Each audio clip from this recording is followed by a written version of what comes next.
Hello, everybody, and welcome to today's webinar looking at where we are headed with welding software.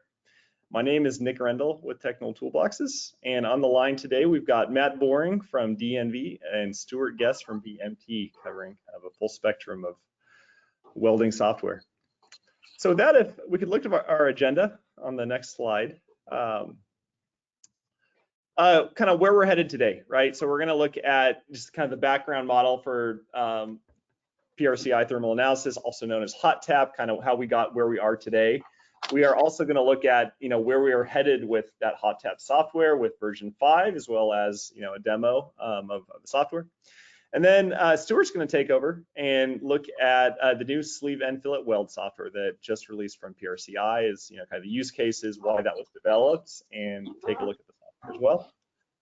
Kind of the one housekeeping item here. So there will be any Q&A you have on the software, the model, the demo, anything like that. There is a question button on the right-hand pane of GoToWebinar. So if you have a question throughout, just feel free to put that into the question pane, and at the end of the webinar, there should be ample time to run through those. So with that, I'll hand it over to Matt Boring. Thank you very much. Yep. Hello, everyone. I hope everybody's having a good day so far. My name is Matt Boring. I'm a welding engineer that works at DNV out of the Columbus, Ohio office. And I am involved currently with some PRCI projects looking at revising the PRCI model, or the HotTap model, to what's often referred to as version 5. So what I'm going to talk about today is just kind of give a history of thermal analysis models in general, kind of where they all started from and how they've evolved to where we are now. And then kind of step through what this model does, and then how you can use the results and interpret the results to, again, be able to make safe in-service welds. All right, so in-service welding models, they really look at addressing two primary concerns, right? And your two concerns when you're dealing with in-service welding is burn-through risk and hydrogen cracking risk, right? You don't want to put a hole in the pipe when you're welding, and obviously you don't want that in-service weld to crack when you're done. I'm getting some comments that saying people can't hear. I can hear you just okay. I can hear you just fine. There might be some mute issues. Okay. Well, some people say they can hear me, and others say they're having issues. But okay. Well, I'll keep on going. So that's your two real concerns when you're dealing with in-service welding. Again, is burning through the pipe and making sure your welds don't crack. The original thermal analysis model was actually developed by a company also here in Columbus, Ohio, by the name of Battelle. It was developed really in the late 70s and early 80s. And it was a 2D thermal heating and cooling model, right? So it doesn't really take into account stresses. It's just really heating and cooling. So what that model was used for, again, was the same thing as burn through and hydrogen cracking risk, but the approach they took was slightly different than what the PRCI model does. They did look at the addressing the burn through risk by predicting the inside surface temperature, which is the same approach the PRCI model is. But they looked at, from a cracking perspective, it looked at really limiting carbon equivalent, whereas the PRCI model doesn't look at carbon equivalent per se, but looks at predicting weld hardness. So again, these are similar models, but again, they're slightly different from the approach of how they address hydrogen cracking. So the Battelle model, like I said, was developed in the late 70s, early 80s. Again, it worked well with the industry at the time, but there was some issues with that per se. I wouldn't say necessarily technical issues, but more from the standpoint of computing power, right? The original Battelle model was a DOS-based model, and computers evolved where they got rid of kind of the DOS language and went into the Windows format and things like that. So that's one of the drivers for the PRCI model, was to look at not necessarily replacing the Battelle model, but again, providing another option, but using a more computer-friendly software program. Now, it did change, as I mentioned. There was some enhancements and options to the PRCI model based on what was experienced with the Battelle model, and again, a lot of the engineering research that was performed from the release of the Battelle model until the release in the late 1990s of the PRCI model. So again, there are some differences, but again, this is just another option based on the from the Battelle model when you're looking at evaluating in-service welding. The PRCI model, again, is a two-dimensional thermal analysis model. So it's another heating and cooling model. So it doesn't take into account stresses per se. So a lot of people wonder if the models evaluate stresses associated with in-service welds, and it doesn't do that. It's just, again, heating and cooling from the welding perspective. The original PRCI model was a desktop-based model, but it has later evolved into now a cloud-based model. So I'll bring up the model on the cloud later and give a couple of examples and kind of run through it for those that may not be familiar, and kind of show you how everything works and how you can interpret the results.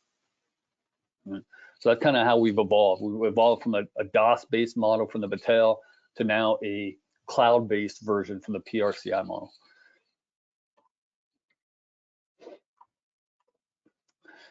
Now, again, the risks again are burn through and hydrogen cracking. And the risk for burn through is mitigated by limiting the inside surface temperature of the pipe wall. So that'll be the area directly underneath the weld pool, which tends to be the hottest area. So conceptually, what they tried to do, how do I keep on jumping up?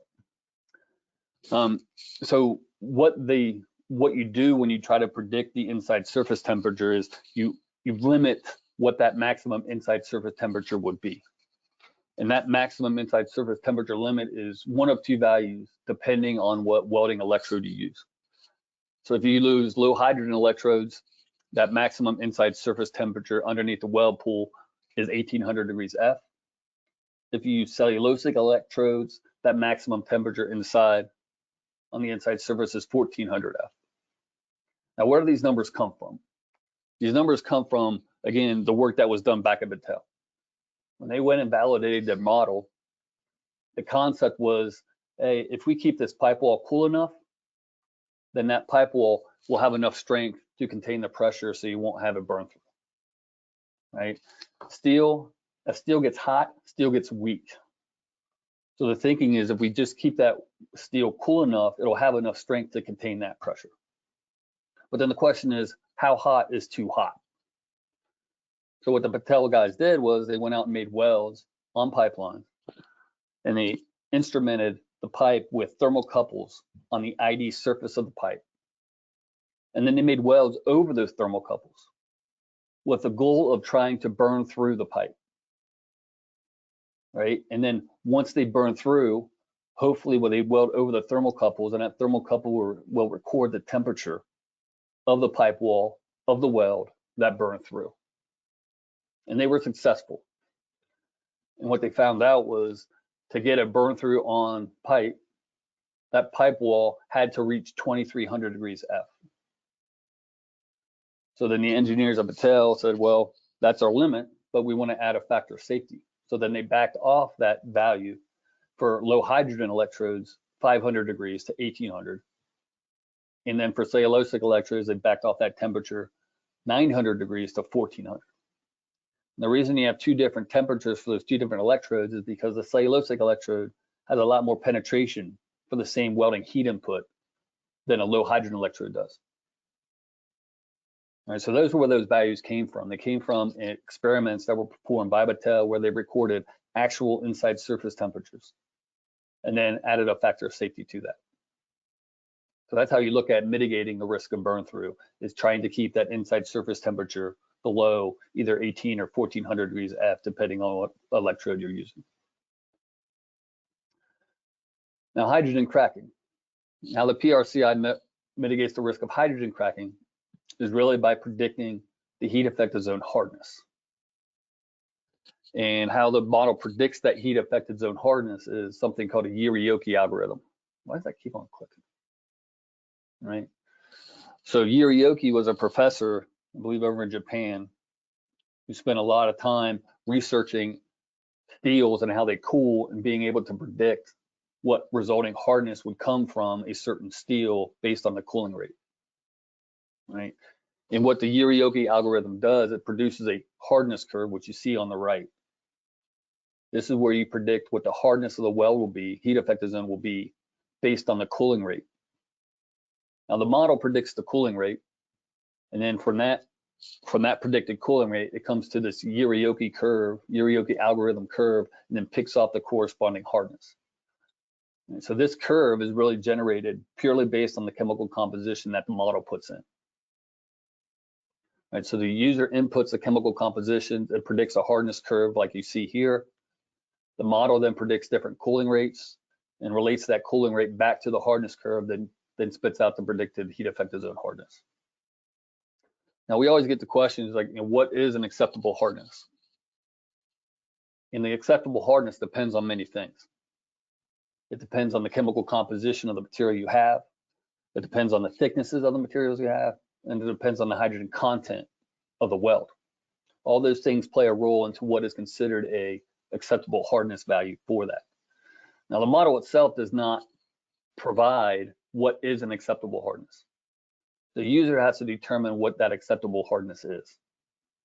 Now, one of the common numbers that you might hear is 350 Vickers hardness. Now, sometimes that is conservative, sometimes that's underly conservative, depending again on the hydrogen content of the weld, but that's typically a number you might hear. But again, the user is able to have the flexibility to determine whether that's acceptable or not. Okay. Now, there is some work that has been done to further evaluate what is considered an acceptable hardness. Like I mentioned earlier, historically this number is 350, but there has been work done that was funded by Gas Research Institute and more recently by PHMSA, which you see a reference here to the PHMSA report that talks about what would be considered an acceptable hardness for, again, the hydrogen content, thickness, and chemical composition. Right, so this report that I'm going to talk about was, again, funded by PHMSA. So if you go and Google this PHMSA agreement that you see on the slides here, Project 216, you will be able to download this report and read through it. And what was done during that project was welds were made under different cooling conditions, under different hydrogen contents, under different materials, with, again, the intent of trying to find welds that cracked. And then determining what welds cracked and the associated hardness with those welds, and compare that to welds that did not crack, and again, those associated hardnesses. And the result of that work provided slide graphs, kind of what you see here. And what you see here is a acceptable hardness limit for, again, the carbon equivalent, and for this case, a low hydrogen welding electrodes. There's other graphs that are presented that in the report that are tied to other hydrogen contents.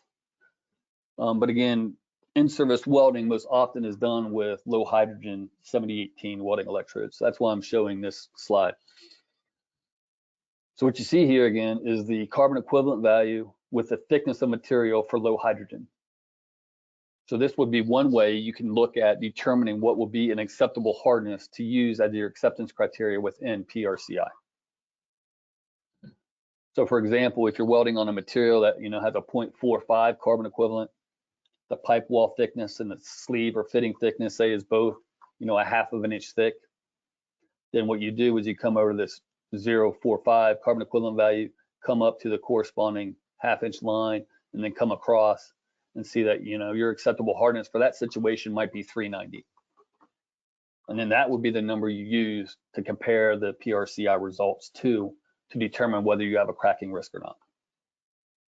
Okay, so this is just one example of how to determine what would be an acceptable hardness.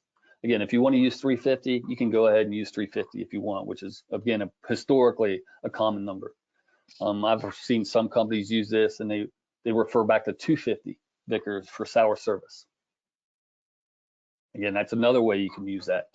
Now, like I said, the model just predicts the hardnesses.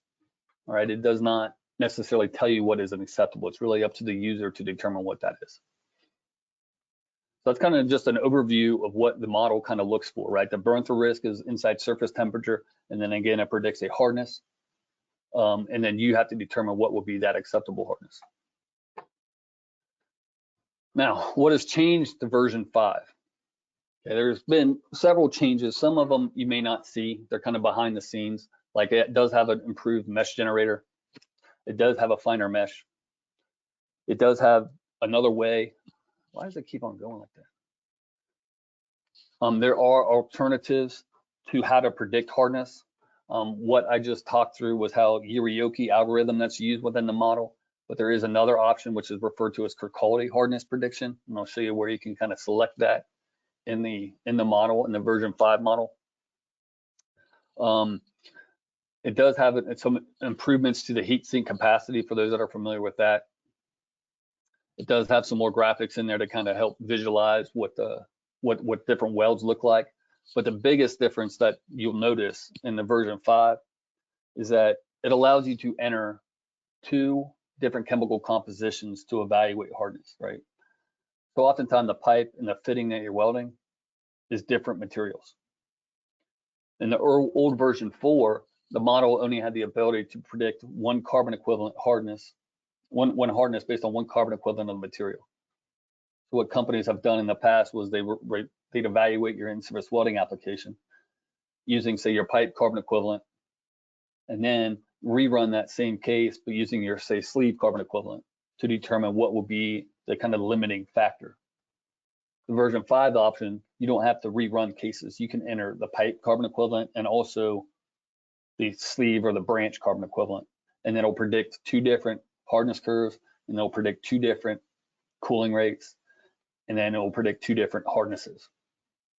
All right, so that's one big thing that you'll notice for those that are familiar with version 5 compared to version 5, familiar with version 4 compared to version 5, is this idea that we can predict hardnesses in both the pipe and the fitting. Now, the acceptable hardness limit will probably be the same, but you just compare it to those 2 different heat affected zones. All right. So that's kind of, again, a brief overview of the PRCI model.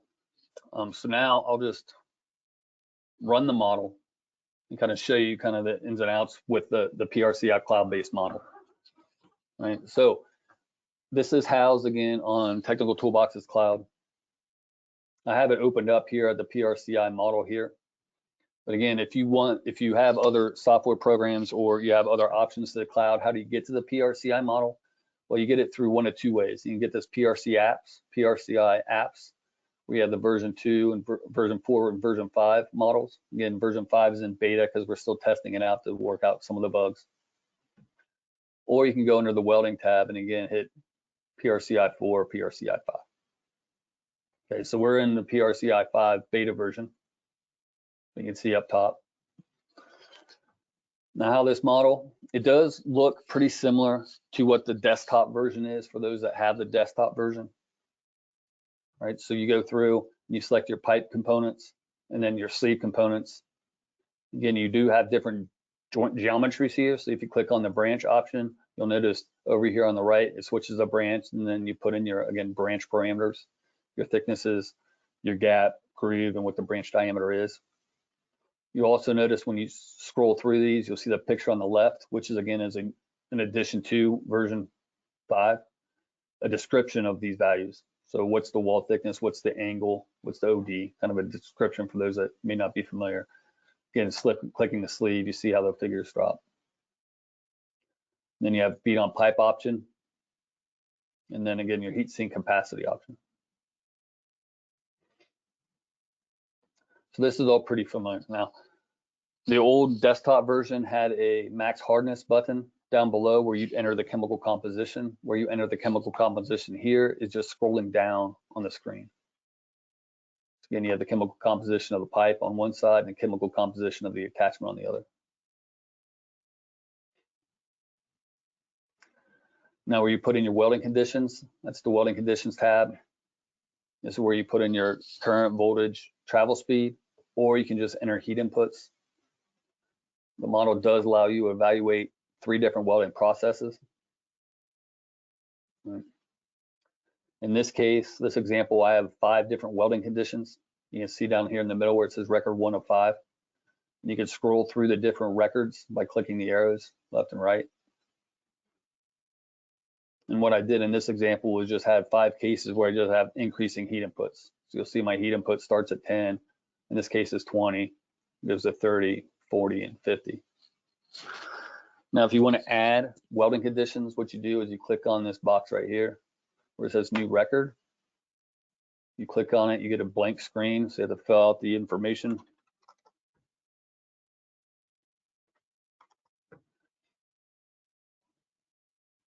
So now you see I have record 6 of 6. Okay. So that's where you enter your welding heat inputs. Pipe contents, again, this is where you go from gas to liquid. Depending on what you select, the drop-down menu will change. So in this case, it's gas. You click on liquid, these are your liquid options. So this is the methane. Just again, for this example, again, you just enter whatever your flow rates are, whether it's linear, or you can click volumetric flow rates. Again, your pressure and temperature. And once you're all done, you want to save your project. When you want to run it, you just hit calculate.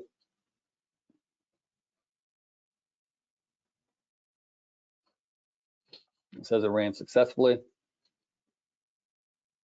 When you click a report, it will generate your report similar to what was done in the desktop version. So what you see on your report in your inputs up here at the top, your chemical compositions. These are your different welding conditions, and then what's in your pipeline. So that's your inputs of that record. These are my heat inputs. Now, right here in this column, this is where you can mitigate the risk of burn through. You want to make sure these values right here are below, for this case, 1800, because we selected low hydrogen electrodes. Again, if you select cellulosic electrodes, your limit would be 1400. Again, in this case, you notice that my heat input was increasing and my inside surface temperature was increasing. It just did not reach 1800. Next page, this is the hardness curve. Now, I talked about the Irioki algorithm. That's what this curve is right here. And then how you determine what would be an acceptable welding condition is, again, selecting that heat input, or I'm sorry, selecting the acceptable hardness. Let's say, just for this example, 400. Then you come across and hit the curve, and you go vertical from that point up to the cooling curve on the top of the picture, and then coming across, and that would be your heat input. So what that is that's your minimum welding heat input that would result in a heat effector zone hardness of, in this example, 400. So to mitigate your risk of hydrogen cracking, you then weld at that minimum heat input or higher. So if you weld at a higher heat input, your hardnesses will go down because the weld will cool slower. So then you compare that minimum heat input to your maximum heat input up in the table where you'd reach 1800 degrees. And then that is your welding heat input window for that specific application. Okay. Now what you can do, like I said, you can come back and just reevaluate some cases. In this case, we didn't have a risk because, again, the pipe wall was a 1/2 inch thick. Let's say we'll drop that down to 188 wall. You then save, rerun the calculation.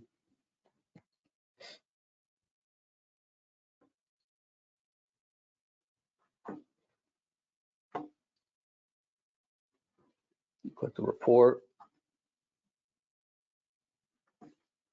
Get your same inputs. And now in this case, because the pipe wall got thinner, you'll notice that there's a limit here that I'm exceeding 1800 degrees. Then again, for this example, then my maximum heat input would be, say, 30 kilojoules an inch.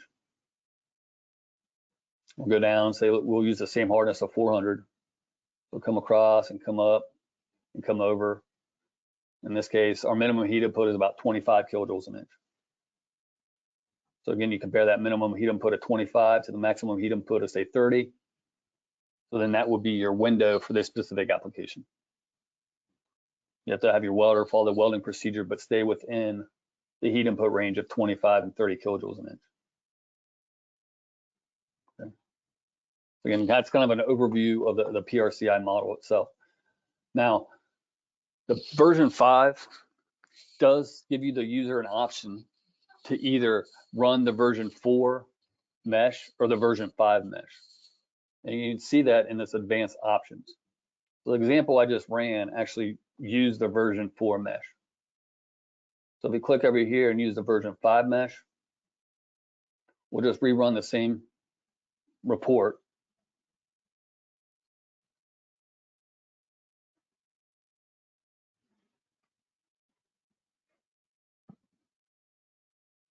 So what that different option is again is using the version 5 improved mesh generator. And it again allows you to calculate the hardness of both the pipe and the sleeve. So again, you have the same inputs, but you'll see, notice here with version 5, you have the pipe and the attachment carbon equivalent. You have again your inside surface temperature risks, but then on the hardness curve, you see you have two different lines. So one is the hardness for the pipe, and one is the hardness for the sleeve, and also you have two different cooling rates. Again, because the heat effective zone on the pipe cools differently than the heat effective zone on the sleeve. So then you can come across the same way. You know, if we have 400, you can click on this and you come up and say, well, to have a heat effective zone hardness in the sleeve, I have to weld at a minimum heat input of say 10 kilojoules an inch. But if I want the hardness in the pipe, you come across this line and come up and say, well, I have to weld at a minimum heat input of 20 kilojoules an inch. But then you come back, so then your minimum heat input will be the higher of the two values, because you don't want the hardness to be higher in one and not the other. And then you come back up to the table again with that 20 as a minimum, determine what your maximum is. And then again, there's your range. So that's the one big difference you'll see between the version 5 and version 4 options is the hardness curves. You have two plots now, one for the attachment and one for the pipe. I did mention that version 5 has two different ways to predict hardness. Again, the Yurioki option here, or you can predict the quality option here. Again, it's just two different approaches to predicting a hardness, but again, it doesn't tell you what the acceptable hardness is. That's really up to the user to determine. Yeah. So that's all I have for this quick demo. So my time is over. There has been some questions. Nick, do you want to do the questions now, or do you want to wait? Matt, I think we're doing great on time, so maybe we could take some of the questions now just while they're fresh and we're in that time frame. So I think you kind of already answered this first one, right, from Matthew Hughes, but was the hardness value, well, what hardness value is the goal in a weld? See, that's the thing. There's no hardness value that fits all situations. It really has to go back to what material you're welding and the thicknesses you are welding. So it comes back to this concept, right? So what's your maximum hardness if you're welding, 0.35 carbon equivalent material that's thin will be, say, 375. But if you're welding, slightly thicker with a higher carbon equivalent of, say, 0.5, then that peak hardness is, 410. So there's no one number that will fit every application. So yeah, you can be conservative and say, well, down here, I'm going to make my maximum hardness for all cases, 325 using for low hydrogen electrodes. Okay, I mean, you could do that if you want to be conservative, but again, that could be overly conservative. And in some situations, using a hardness of say 325 based on this figure, you may not be able to make an acceptable weld. So again, there's no single value in my mind that would fit all situations, that would be practical for all situations either. Okay, cool. So I hope that answers the question. All right, another one. Thanks, Matt. The examples here are defined by controlling cooling only by heat input. The models don't work for applications that use the temper bead method, correct? That is correct. This model does not incorporate predicting tempering hardnesses. And honestly, I don't know any in-service welding model that does predict tempered hardnesses, because it's a very difficult thing to do. So yeah, this is really addresses what's considered a category of in-service welding procedures, which is called heat input control procedures. Now, you can model different aspects of the temper bead welding procedure. And what I mean by that is, if you're going to do a temper bead welding procedure, you could model, the temper layer using bead on pipe. And that would help you look at the burn through risk where you're doing the buttering layers. I mean, you'll also get a corresponding hardness for your bead on pipe welds, but that would just be the original predicted hardness. That would not be the tempered hardness. So you can make the assumption that the tempered hardness will be less than the predicted hardness using the bead on pipe model option, but you just don't know how less. But if you run the butter layers and you find out that the butter layer weld hardness is acceptable, then again, when you weld on top of it and temper it, you just know it's going to be less. You just don't know how much less. Okay. So, Matt, does the PRCI software consider hydrogen cracking at all? How it predicts, how it adjusts hydrogen cracking is by predicting hardness, right? So that's how the model handles hydrogen cracking risk, is just predicting hardness, and the assumption is if your hardness is low enough where you don't have a cracking risk, then your weld wouldn't crack. So then the idea is, what would be that acceptable hardness value? And again, that goes back to this type of graph or another hardness value. But that's how it handles hydrogen cracking risk, is just by predicting hardness. And the assumption is if your hardness is below what is an acceptable hardness, then you won't have a crack. Now, from a practical standpoint, that's great. But again, from a in-service welding aspect, you have to make sure your welder can weld at those heat inputs that would produce a hardness that is soft enough where you wouldn't have a crack. So the model is great. It'll show you that, yeah, this is how you do it to where you don't crack, but you then, from a practical aspect, just gotta make sure your welder can follow and weld at that welding heat input that the model predicts that they weld at. Okay. We actually have quite a few questions, so we'll probably do two more now and then go through the sleeve end side of things, and then with whatever time we have left, we'll keep it going here. So another question, what does the reduced wall thickness options mean within the software? All right, so so we have this for the pipe selection. You have different ways to select pipe, right? So you can select your standard, and then you select your diameter in your schedule, and of course, and this will be your nominal wall thicknesses are entered in here, or you can go for the, again, API spec, ASTM spec, or custom pipe. So what that reduced wall thickness means, that will be, I'm just going to provide an example, say 24-inch, no, 312. So let's say you ordered a 24-inch standard wall pipe. That's what you think is in the ground. Now you go out and inspect that pipe wall before you do your weld, and you find out that your wall thickness, even though it's nominal 375, it's actually, say, 360. So that reduced wall thickness would be the actual value of the pipe wall versus the nominal value. So then you would enter that, and then when you run the model will run it off based on a wall thickness of 360 and not the nominal wall thickness of 375. Now, yeah, it does say reduced thickness, but also because these nominal wall thicknesses have a tolerance, your actual wall thickness could be greater than the nominal. So again, then you just put your actual wall thickness in there. Right, so that's what the reduced wall thickness is. It really means the actual wall thickness of the pipe and not the nominal values that you think you have.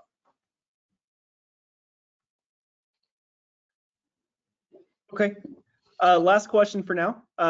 Does the hardness also have a safety margin like the inside wall temp? I think there's a little bit of safety in it, but I can't remember. You have to go back for, at least for this reference. I have to go back and look through that report to see exactly what that margin is. I think there's some to it, because I mean, during that report, they made welds that had a hardness above these lines that didn't crack in some situations. But it's not, and it wouldn't be as clear as, you know, a 500-degree factor of safety per burn through. So yeah, I think there is a little bit of factor of safety in there. I just don't know how significant it is, or how much it is, I should say. Awesome, thank you, Matt. Yeah. So yeah, and for I'll work on answering some of these questions while the webinar is still going on. So you might see some answers pop into these questions. So. Okay, perfect. Thank you, Matt. So why don't we pass it over to Stuart on the sleeve end side of things. Yeah. Here you go. Stop sharing. There you go. You should have control now.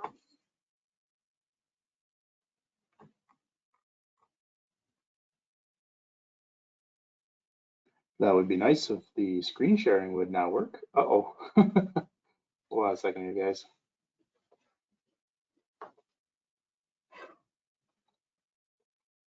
Alrighty, hopefully everybody can see the screen. Yep, we see your desktop, Stuart. Which screen? This one? Yeah, so we see icons, but no PowerPoint presentation. Okay.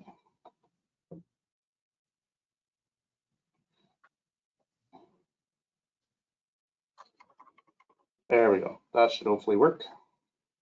There it is. Yep. Awesome. So yeah, thank you for attending, everybody. It'll be a tough act to follow Matt's overview of the updated HotTap model there. This is a new software that is being released from Technical Toolboxes here. The sleeve end fillet weld software. I'm a welding and kind of integrity engineer with BMT, and this is some of the work that was done for PRCI a couple years ago, and specifically for some of the sleeve end welds. So if we advance here, so the intent of the sleeve end tool itself is to enable the assessment of some unintended situations that arise when we. Did it just switch on me? Wow. I think it kind of auto pushes forward. Yeah, I think what Matt was having occur is occurring here too. So, yeah, when we install pressure retaining type B sleeves on pipelines, our circumferential fillet welds at the end of the sleeves can sometimes have some imperfections or defects in them. We do our best to avoid cracking by using tools such as the HotTap tool that we just went over.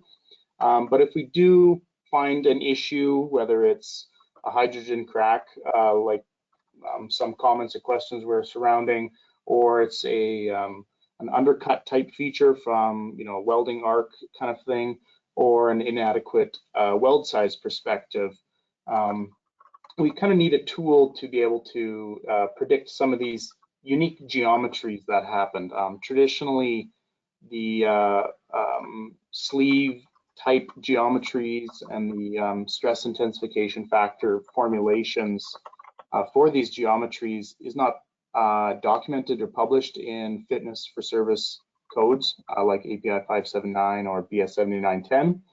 So the intent of the original project for this was to create some stress intensity factor solutions for defects that are going to be specific to type B sleeves in service for us.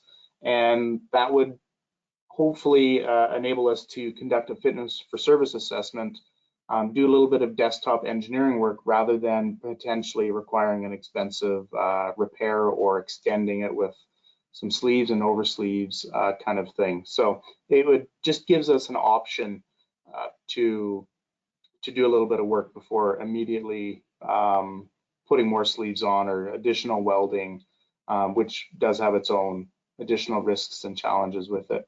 So the background for creating these stress intensity factors or SIFs, some people might refer to them as the K values, but the work was primarily done using a parametric FEA analysis, and it considered a variety of, keeps flipping, on a variety of flaw dimensions, and these flaw dimensions were all modeled as a semi-elliptical flaw that was circumferentially oriented, so kind of along the long axis of your weld, just like you would normally assume them to be. We considered 3 different locations in the fillet weld and a variety of different loading scenarios. The FEA modeling that was completed extracted K values or SIFs from 2 locations, one at the deepest point of the crack and one right at the surface breaking point of the crack as well. So these flaw parameters that we looked at, we had the weld toe on the carrier pipe side. Here, that's probably our most common one to happen, especially from a old pipe perspective. And the flaw would be oriented to propagate through wall. One was on the sleeve end, kind of simulating a lack of fusion type of scenario. And the last one would be a weld crack with the orientation kind of propagating through the weld throat itself. We considered 3 loading scenarios for it. One of them is if assuming that the internal pressure was within the carrier pipe only. So whatever we are repairing, corrosion, dent, crack, what have you, hasn't propagated through wall. And so this annulus space, which is defined between the space between the sleeve and the pipe, was unpressurized. So it's just that ambient, there's no pipeline pressure in there.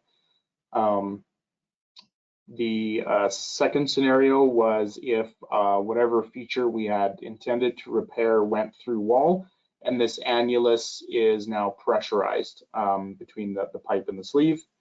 And the last scenario was we could tack on an external axial tension factor on the carrier pipe to simulate ground movement, settling, what have you, even thermal expansion, contraction, or bending stresses. So if you had a method to determine the amount of axial tension acting on a certain pipe at a location, because you're concerned about a variety of different factors, like I mentioned, you can add that in as well, and that will be accounted for in calculating the stress intensity factors.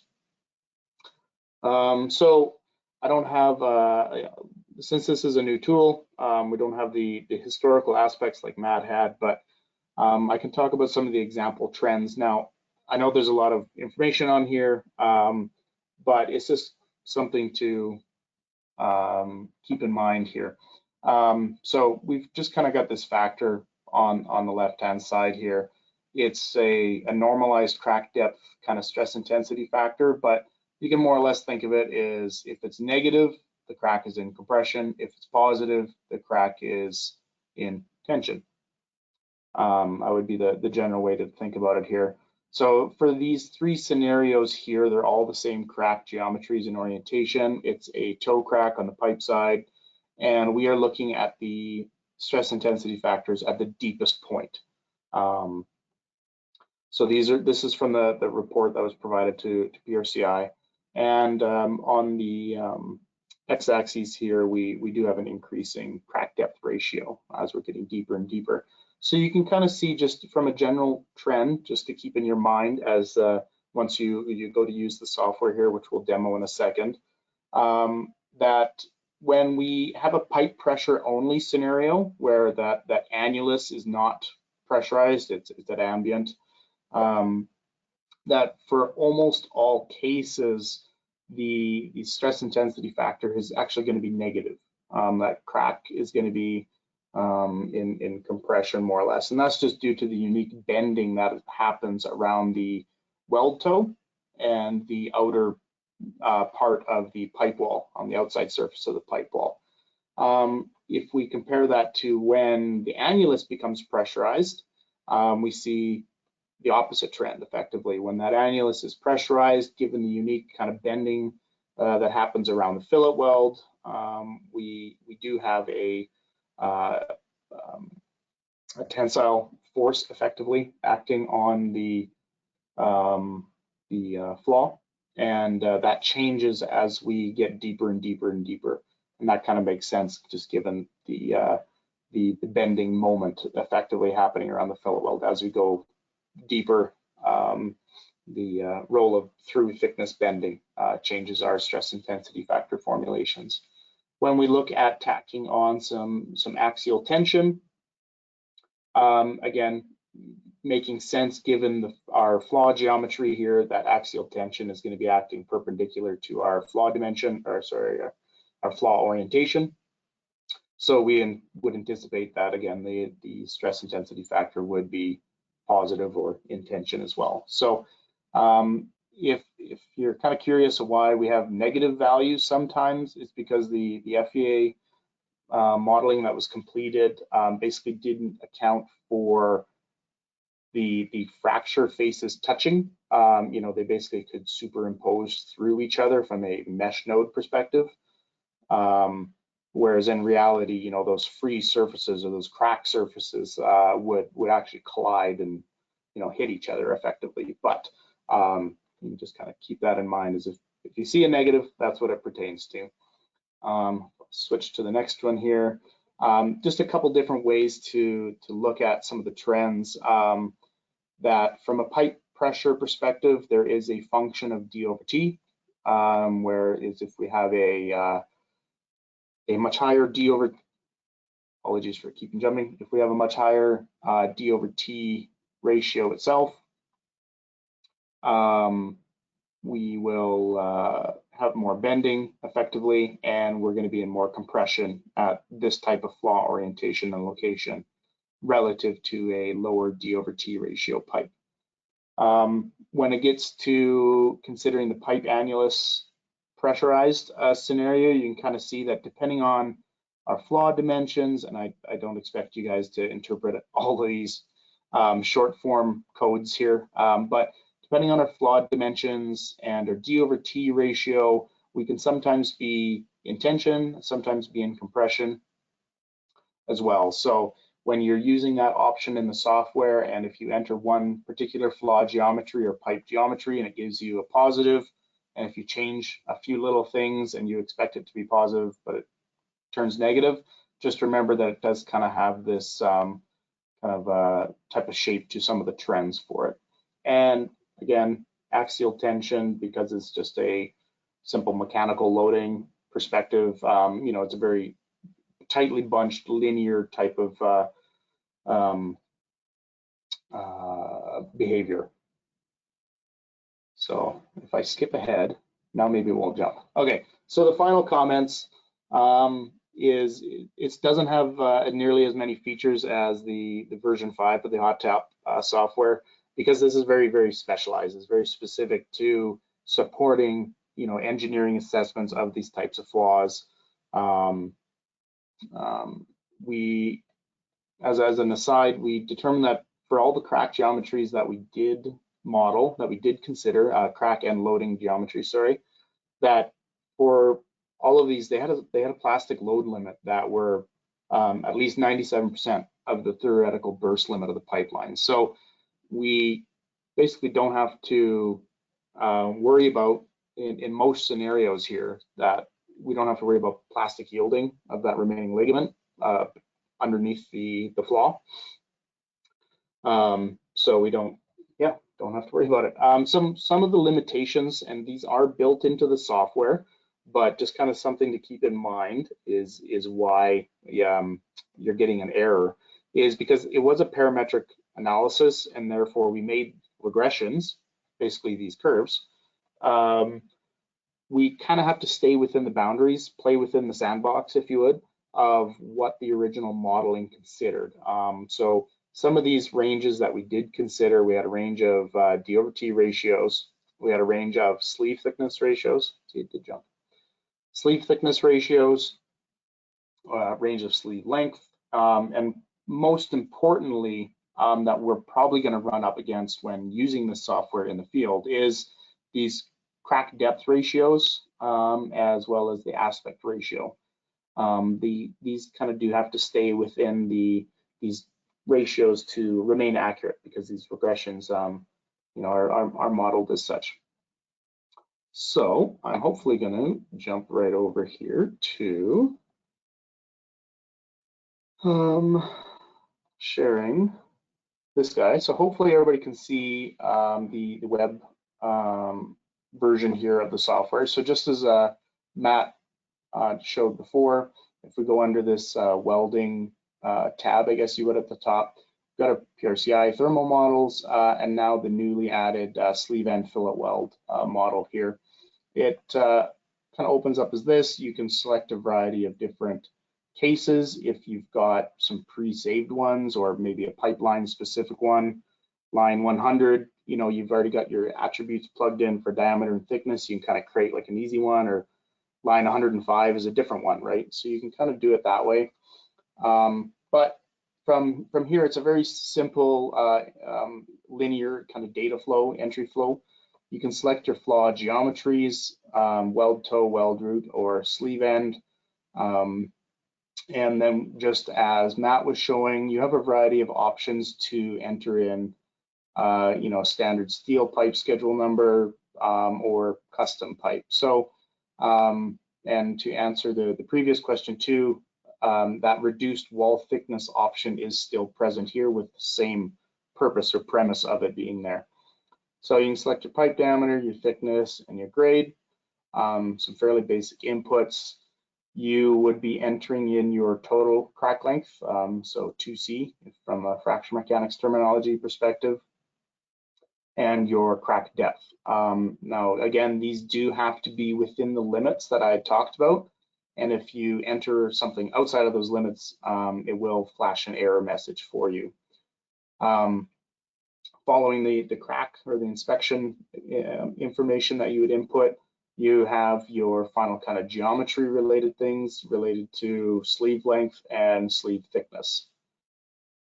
And finally, we come to the end here, where we can input our loading parameters or operating parameters. We can select if it's a pipe only, so pipe pressure only, that annulus is unpressurized, or if the pipe and annulus are both pressurized. Basically, our features went through wall and that annulus is pressurized. As we had mentioned before, you have the option to tack on an axial stress onto it as well. So once you've kind of ran through all of this, you can basically hit calculate, and it will give you your SIF values. These can be exported into a report, very similar to the sleeve end fillet weld software that we just watched from that.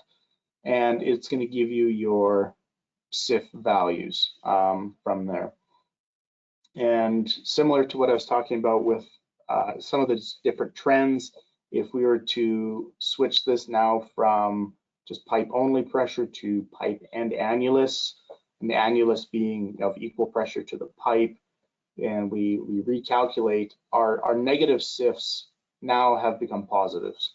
And again, that follows those trends and parameters that we looked at before.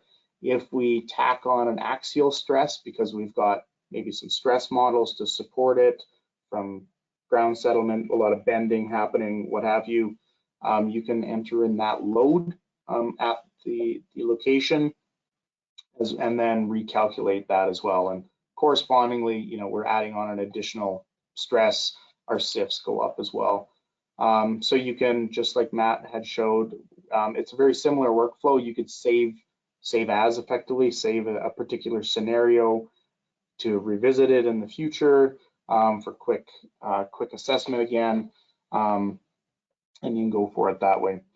There is some batching options to input these in as well if you have a lot of them, but I mean, knock on wood, hopefully you don't have a lot of fillet welds or sleeve end fillet welds that have a lot of imperfections to them. So that's all I had today, just because it's a very specialized, very niche software. It doesn't have a lot of detail like Matt has. So I think I'll open it up for some questions. I see there's a few. Yeah, Stuart, I think there's multiple questions on sleeve and fillet weld in there. I think the first one being, kind of what methods are used to detect the internal cracks on there, first of all. Right, so I'm assuming internal cracks would mean kind of things down at the weld root or sleeve end. Those are quite difficult to inspect areas. Ultrasonics can detect more easily, some sleeve end type of features. They provide a better, or perhaps the better word is more optimally oriented kind of reflector from an ultrasonics perspective. Depending on the nature of this weld root crack, if it propagates into the pipe side, well, first of all, this tool is not applicable for it, but second of all, that is very difficult to detect. I guess I could go under on a bigger diagram here, but it's more difficult to detect kind of under here. If it is kind of propagating up through the throat direction, especially if we're scanning from the sleeve side, there is a chance to detect it, but there is kind of an associated dead zone, scatter zone, whatever you want to call it, for the root side. So it is admittedly quite difficult, but at least this tool does provide an option to assess it if you do find yourself having some flaw perspective coming from the root and propagating through the throat. I think that answers Paul's question. Thank you. Okay, I think this will be the last question. And while we ask this question, we are going to just put up our quick poll just to help us determine for the folks that maybe didn't get their questions answered, where we want to go from here. So with that, I think kind of last question we'll answer here in time is just going to be, is there any plan, Stuart, to enhance the program for bands thinner than 1.5x pipe thickness, which is often used by the industry? Yeah, so currently there is not. That 1.5 times pipe thickness is geared around getting designing your fillet weld to have a matching weld throat dimension equal to your pipe thickness. So if you used a sleeve wall thickness that was matching your pipe thickness, your weld throat, which is the effective kind of pressure carrying part of your weld, would be undersized by about 30%. So the premise of the 1.5T sleeve thickness ratio as a minimum was to guarantee that, again, as a minimum, the weld throat would be of matching thickness and therefore matching strength and pressure carrying capabilities as our pipe. So as of now, PRCI and ourselves haven't been requested to consider thinner pipes, thinner sleeves, but it is something that could be explored if there is a big enough kind of industry driver to consider it. Awesome. Very good. Well, thank you again, Matt. Thank you again, Stuart. And really thank all of you for the great participation. This was, far more questions than we could answer in the time allotted. So with that, for the folks answering the polls on, the follow-up, and if you do want more information, we'll be sure to reach out to you. Otherwise, expect just to get the recording here in the next couple days. And with that, thank you and have a great day. Bye-bye. Thank you, everyone.